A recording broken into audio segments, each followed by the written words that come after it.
parte da Consellería de Cultura, eu creo que era máis de, como se acaba de citar, un esforzo da sociedade civil, un esforzo de máis de meses, un proxecto que xa coñecimos.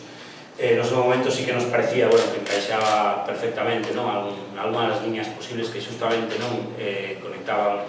o social e o cultural, que ás veces estranamente se desvinculan. E nese sentido, tanto desde a área de exposicións da Consellería como desde o propio INCE,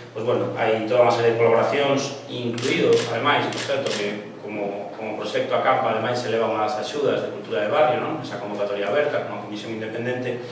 e, que realmente, sumando, creo que afortunadamente permite eso, que de obradoiros, conferencias, charlas, proxeccións, haxe tamén toda unha serie de exposicións fotográficas, logo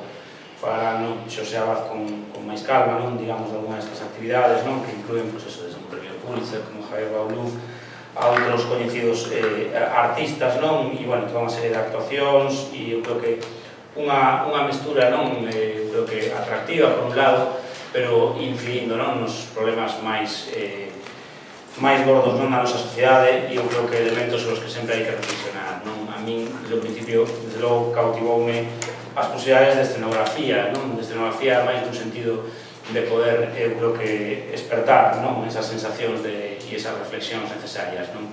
para combatir os dramas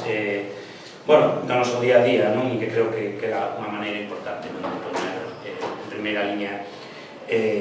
estes acontecementos os que parte de Europa les dá a espalda, o tempo que magnifica outras cuestións. Iso supoño que daría lugar a un longo debate. Pero, por a nosa parte, nos parecía eso, como un proxecto de algún modo irrenunciable, que conectaba moi ben, evidentemente, coas liñas tanto do goberno como das áreas implicadas, e que moitas das actividades merecían ser respaldadas, e se fixo un esforzo dentro das obvias limitacións económicas sempre, pero se fixo un esforzo importante tendo en conta o propio esforzo de meses que viña dado por esta iniciativa. E, sin máis, eu creo que preferible que falen os propios representantes de Acampa un xeito incluso máis concreto sobre a actividade. Gracias.